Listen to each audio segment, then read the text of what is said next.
Hammaga assalomu alaykum aziz yurtdoshlar. Sizlar bilan yana Yosh avlod kanali. Bugun men sizlarga Linux operatsion sistemasida asosan ko'p uchraydigan bitta muammoni sizlarga ko'rsataman. Bu unable to access location xatosini qanday qilib hal qilishni bugun men sizlarga ko'rsataman. Men bu muammoni asosan bitta juda ham oson usul, ya'ni disklarni dasturning yordamida, ya'ni disklar dasturi yordamida avtomatik startup rejimini sozlash orqali men yechdim, boshqalardan ko'ra. Videoni oxirigacha ko'ring va albatta foydali bo'lsa like bosishni ham unutmang do'stlar. Xo'sh akalar, biz videomizni boshladik.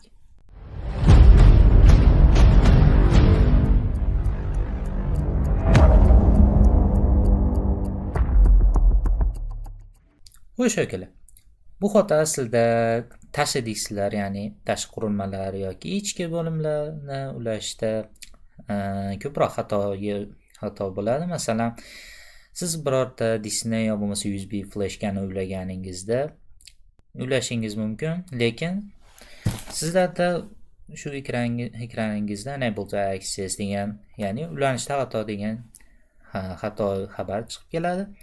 Masalan, ushbu razdellardan birini. Bu ko'pincha avtomatik sozlamalari noto'g'ri bo'lganda sodir bo'lishi mumkin. Keling buni qanday qilib tuzatishni ko'rib chiqamiz. Avvalo, biz disklar dasturini, ya'ni odatda menyuda bo'ladi, ya'ni bizning Ubuntu operatsion sistemamizda menyu bo'limini ochadigan bo'lsak, bu yerda disklar bo'limida mavjud bo'ladi. Bu inglizchasida, ya'ni disklar dasturi disks deb nomlanadi. Ushbu dasturga kiramiz. Va kirganimizda quyidagi oyna ochiladi. Keyin biz boyagi muammo bo'layotgan razdelni biz tanlashimiz kerak. Bizda mana bu razdel. Va bundan razdelni muammo bo'layotgan razdelni tanlaymiz. Va pastdan sozlamalar knopkasini bosamiz. Bu ya'ni ish stronki mana bu boltga ko'rinishda bo'ladi. Va buni bosib turib, bu yerdan Edit Mount Option knopkasini tanlaymiz. Va bu yerda quyidagi holatda bo'ladi. Va bu yerdan User Selection'da o'chirib Mount as System Startup bo'limini yoqib qo'yamiz. Va xohlasangiz bu yerda buni bo'limlarini o'zgartirib qo'yishingiz yoki buni bu yerga nom ham berishingiz mumkin. Bu o'zingizning fikringizga, o'zingizning xohishingizga qarab. Va bu yerdan OK tugmachasini bosamizda va bosganimizdan so'ng kompyuterimizni bitta перезагрузка berishimiz kerak bo'ladi.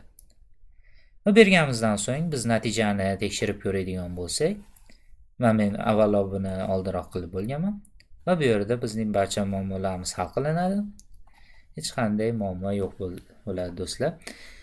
Va muammo hech qanday muvaffaqiyatli tarzda hal qilinadi.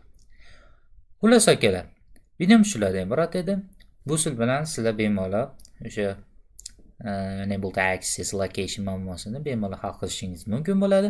Agar video sizga yordam bergan bo'lsa, foydali bo'lgan bo'lsa, albatta like bosishni, kanalimizga obuna bo'lishni va do'stlaringizga ham ulashishni unutmang do'stlar. Keyingi videolarimizda albatta yana bizning Yosh avlod kanalida ko'rishguncha, xayr do'stlar. I got what grand in my diamond, yeah, buck. Who $250,000 my go yard though? I win the game, so you still got to show. One with the drip and just learn how to hustle. Look at your bitch through these DR by folks. I get me some head, she been that shit over.